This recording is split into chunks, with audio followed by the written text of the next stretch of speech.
राणंद तलावातील अवैध माती उपशाबाबत मनसेचा उपोषणाचा इशारा। प्रशासनाने लक्ष दिलं नाही तर तलावात जाऊन करणार खळखट्याक। पाहुयात सविस्तर बातमी। माण तालुक्यातील राणंद तलावामध्ये गाळ उपसा करणाऱ्या महात्मा फुले विकास मंच या संस्थेसह त्यांनी ठेवलेल्या दलाल आणि गोंदवले बुद्रुक कार्यालयाच्या मृदा व जलसंधारण विभाग सहाय्यक अभियंता श्रेणी क्रमांक 1 यांच्यावर फौजदारी गुन्हा दाखल करून बेकायदेशीर गाळ उपसा करणाऱ्यांची वाहने जप्त करण्याची मागणी मनसे विद्यार्थी सेनेचे सातारा जिल्हाध्यक्ष सागर कट्टे यांनी केली होती। या प्रकरणी जिल्हाधिकारी यांनी लक्ष घालून मागणी मान्य न केल्यानं जिल्हाधिकारी कार्यालयाच्या दालनासमोर उपोषणास बसणार असल्याचा इशारा त्यांनी जिल्हाधिकाऱ्यांना लिहिलेल्या पत्रात दिला आहे। त्यांनी जिल्हाधिकाऱ्यांना लिहिलेल्या निवेदनात असं म्हटलं आहे की दिनांक 23 फेब्रुवारी 2024 व दिनांक 14 मार्च 2024 रोजी आपणास तसेच महाराष्ट्राच्या मुख्यमंत्र्यांना माण तालुक्यातील राणंद तलावात पोकलान आणि डंपरच्या सहाय्यानं बेकायदेशीररित्या लाखो ब्रास गाळ उपसा चालू असल्याबाबत पत्रव्यवहार केला होता। या प्रकरणी आपणाकडे विनंती करूनही या प्रकरणाची कोणतीही चौकशी झाली नाही किंवा संबंधितांवर कारवाई केली गेली नाही। त्याचबरोबर माण तालुक्याचे तहसीलदार आणि प्रांताधिकारी यांना बेकायदेशीर गाळ उपसा चालू असल्याबाबतचे व्हिडिओ आणि फोटो त्यांच्या मोबाईलवर व्हॉट्सअपला पाठवले होते।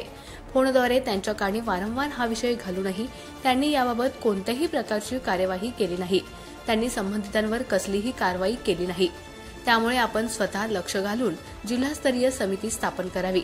संबंधित तलावात बेकायदेशीररित्या चाललेल्या गाळ उपशाचे व मातीच्या ढिगाचे पंचनामे करून चाललेल्या ठिकाणी संबंधित महात्मा फुले विकास मंच या संस्थेसह संबंधित मृदा व जलसंधारण विभागाच्या अंतर्गत येणाऱ्या पाटबंधारे विभागाच्या गोंदवले बुद्रुक येथील कार्यालयाच्या सहाय्यक अभियंता श्रेणी 1 यांच्यावर फौजदारी गुन्हा दाखल करण्यात यावा।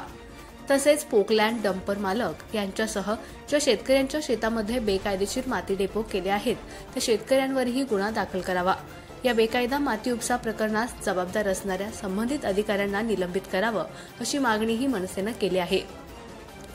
त्याचबरोबर आनंद तलावात बेकायदेशीररित्या चाललेल्या गाळ उपशाबाबत शासनाने दिलेला GR अटी शर्ती यांचे कोणत्याही प्रकारे पालन केले जात नसून गाडलेला गाळ हा वीटभट्टीधारकांना दलालांच्या मार्फत विकला जात असल्याचा आरोपही मनसेच्या वतीनं करण्यात आलाय। या प्रकरणी शासनाची मोठी फसवणूक केली जाते। यामध्ये जिल्हाधिकारी म्हणून आपण स्वतः लक्ष घालावं व गरजू शेतकऱ्यांसह आणि आम्हाला न्याय द्यावा अशी मागणी मनसेच्या पदाधिकारी जिल्हाधिकाऱ्यांना लिहिलेल्या निवेदनात केली आहे। त्याचबरोबर आम्हाला न्याय न मिळाल्यास 24 मार्च 2024 पासून जिल्हाधिकारी कार्यालयाच्या समोर उपोषणाचा इशारा हे मनसेच्या वतीनं सागर कट्टे यांनी दिला। या दरम्यान कायदा व सुव्यवस्थेचा कोणताही अनुचित प्रकार घडला तर त्याबाबतची सर्वस्वी जबाबदारी प्रशासन आणि संबंधित संस्थेची राहील असंही नमूद केलं आहे।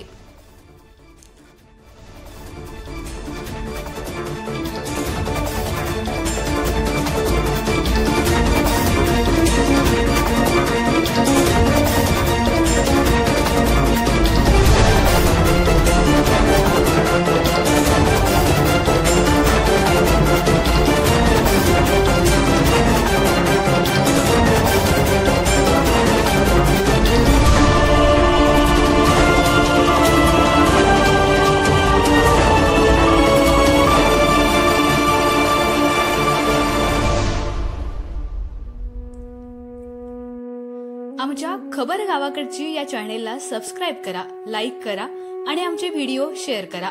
धन्यवाद।